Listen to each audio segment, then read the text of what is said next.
Você sabia que Freya estava bem próxima de desativar para sempre a Lyris Freeze de Bell? Isso tudo após ter enfraquecido consideravelmente. Para resumir, a habilidade Lyris Freeze funciona com os sentimentos do Bell.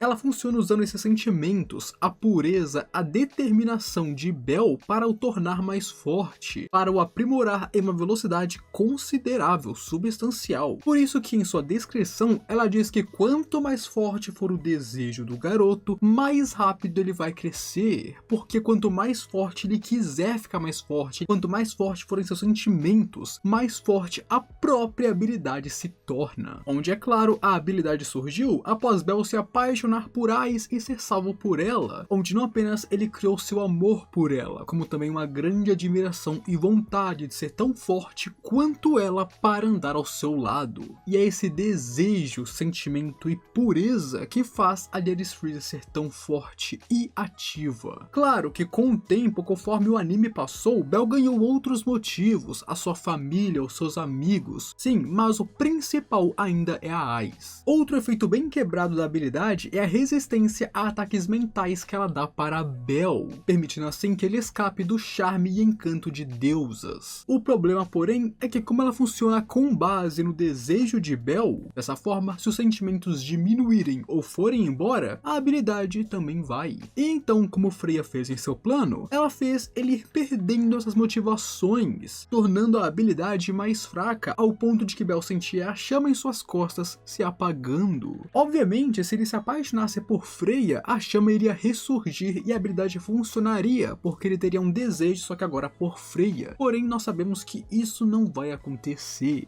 Então, se neste caso ele acabasse caindo no encanto de Freya, a Lyris Freeze iria se apagar permanentemente, e o próprio Bell nos diz isso. Muita coisa ficou de fora do anime de Danmachi, mas é claro que eu venho contar isso pra vocês. Afinal, eu amo Danmachi e me comprometo a fazer os melhores vídeos que eu posso para quem me assiste, então não perde tempo e se junte à família Grid se inscrevendo no canal para me apoiar e receber o melhor do mundo otaku. Em segundo lugar, você sabia que Otar nunca foi hostil com Bell como os outros eram, porque ele nunca se sentiu ameaçado ou com ciúmes? Basicamente, a maior parte da família Freya é bem hostil contra Bell justamente por ciúmes, porque Bell cativou a atenção da deusa que eles tanto amam e anseiam, não gostando que ela dê tanto do seu amor apenas para o garoto. Porém, Otar não se sente assim, sabendo que Freya ama a todos igualmente, e não duvidando nem por um momento disso. Ele sabe que ele tem o amor de Freya e até mesmo a compara com o vento. O amor da deusa é como o vento abraçando o mundo. Mesmo que alguém tente pegá-lo, não conseguirá, ele vai passar pelos seus dedos. Ele envolve a todos de maneira suave. Porém, se tentassem pensar que isso lhes pertence, acabaria. O vento e o amor não podem ser contidos, não é posse de ninguém e nem busca companhia. O vento escolhe uma direção por capricho e faz o seu caminho. Se encontrar alguém, irá o abraçar, e quando essa pessoa virar para trás, o vento já vai ter passado. Às vezes ele é severo, suave, amoroso, carinhoso. Ele sempre vai de um lado para o outro, mas nunca para. E claro, é eterno. É assim que Otar pensa sobre o amor da Freya. É algo que está lá, abraça a todos, ama a todos, mas não se pode possuir. É por isso que Otar nunca sentiu ciúmes do Bell nem inveja dele. Diferente do resto de sua família, ele sabe que independente de tudo, Freya ainda o ama e vai continuar o amando, porque ela é a deusa do amor e ama a todos igualmente, menos o Bell, que ela é um pouco obcecada. E por ter tal confiança no amor de sua deusa e lealdade nela, é que ele nunca tratou Bell mal como os outros tratam, porque ele não sente necessidade disso. Em terceiro lugar, você já se perguntou por que Freya é tão obcecada por Bell?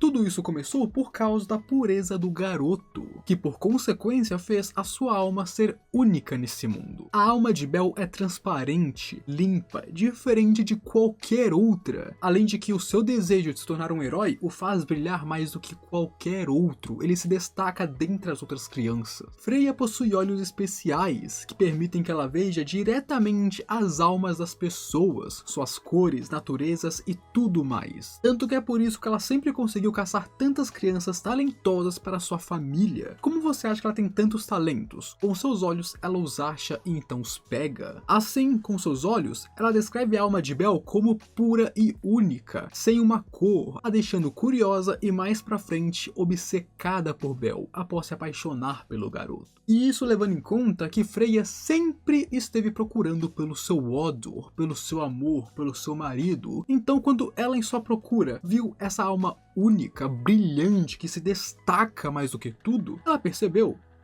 oh, eu encontrei. Quanto mais ela observava como Belle luta sem parar para se tornar mais forte enquanto enfrenta diversas adversidades e perigos, mais ela se apaixonava e ficava interessada. Ao observar a determinação inabalável, a pureza, o potencial e os ideais de Belle, ela passa a ver ele então não apenas como aquele que tem chance, mas sim como aquele que irá ultrapassar todos os outros. Se antes ela via Belle como interessante, que tem potencial, agora estava claro que o Belle vai passar todos, contanto que ele cresça direito. Ela quer ver a alma de Belle amadurecendo e crescendo, alcançando todo o seu potencial, para no final tomar ele para si mesma, pegar o garoto e ficar com ele, ficar com o seu amor. Freya está apaixonada, obcecada, curiosa, interessada em qualquer outro adjetivo que você possa imaginar, até mesmo deixando claro que se ele morresse, ela iria largar tudo o que possui para ir atrás de sua alma para a eternidade. Porque Freya, que esteve sempre procurando pelo seu Odor, encontrou uma pessoa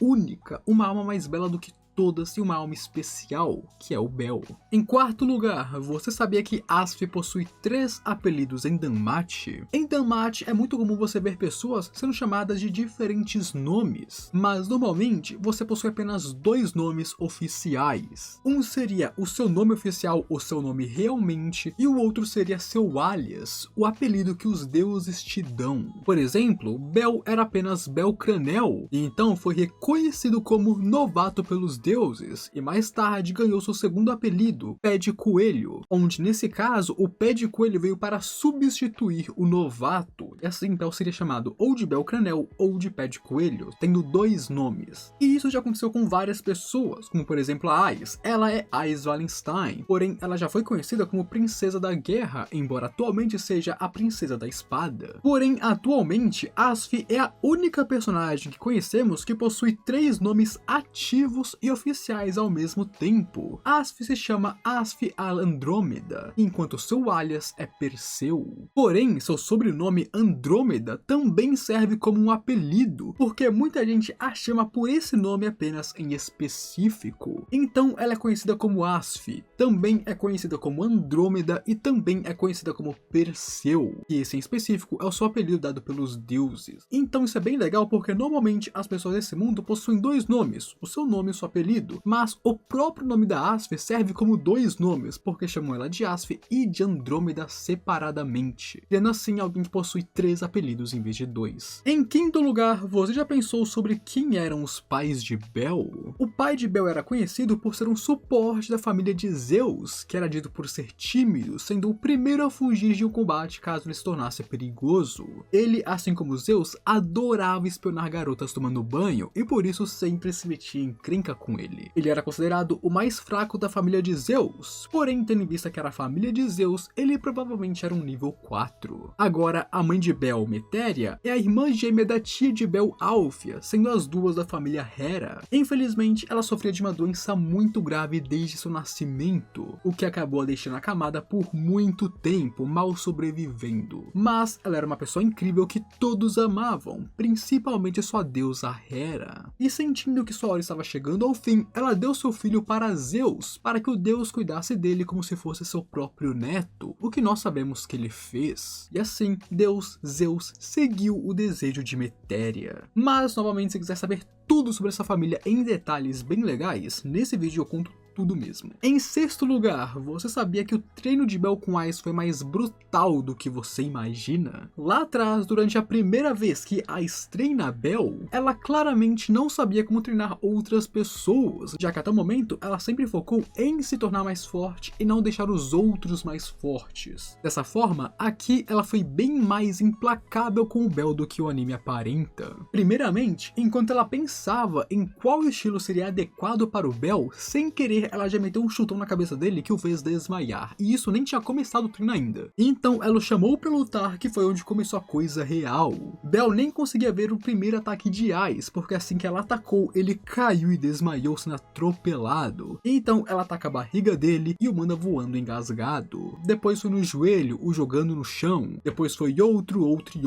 No anime nós vemos sim ela batendo bastante no Bell, isso é um fato. Mas na novel ele apanha bem mais. É uma surra tão unilateral que chega a ser engraçado como ele desmaia com tanta frequência. Os golpes da Ai são ferozes porque ela não sabe se segurar ou controlar sua força. Ao mesmo tempo que ela também acha que o Bell precisa se acostumar com a dor, já que ele não tem costume. Então ela ataca pra doer mesmo, pra machucar, para que ele tente se acostumar com isso. Onde eles chegaram num ponto onde o Bell nem conseguir se mexer ele conseguia. Então quando ele não conseguia mais se mexer, ela daria uma surra verbal nele, apontando um monte de coisa errada que ele fazia, falando o quão despreparado ele está em todos os sentidos e acabando com a autoestima do coelho, apenas para depois disso bater ainda mais nele. Em sétimo lugar, você sabia que além da família de Zeus, no passado a família Hera também compartilhava o título de família mais forte? É tipo hoje em dia em horário, as famílias Loki e Freya compartilham o título de governantes e mais poderosas da cidade. Antigamente era a mesma coisa, só que com Zeus e Hera. Antes da história principal começar, as duas famílias reinavam sob horário, sendo as mais poderosas e influentes, sendo literalmente as governantes da cidade, eles mandavam nas coisas. Em termos de força, nenhuma outra família do mundo se comparava a eles. Os aventureiros deles eram alguns dos níveis mais altos de todo o mundo inferior, tendo diversos níveis 8 e 7 e até mesmo alguns níveis 9. O poder de combate deles era sinistro e inigualável. Suas conquistas também não foram menores, já que juntos eles fizeram feitos incríveis como, por exemplo, subjugar Behemoth e Leviatã,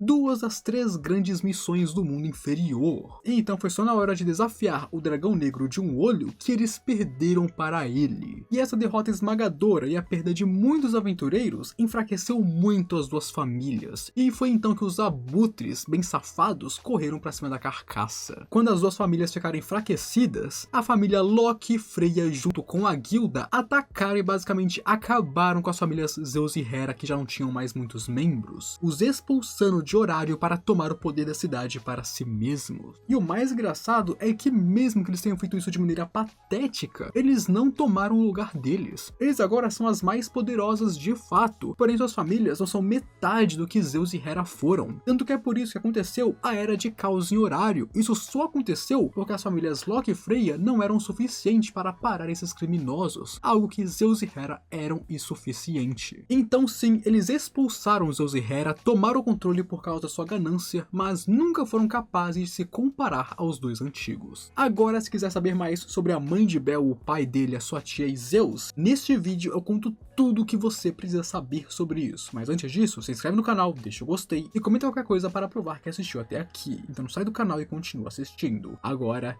eu fui.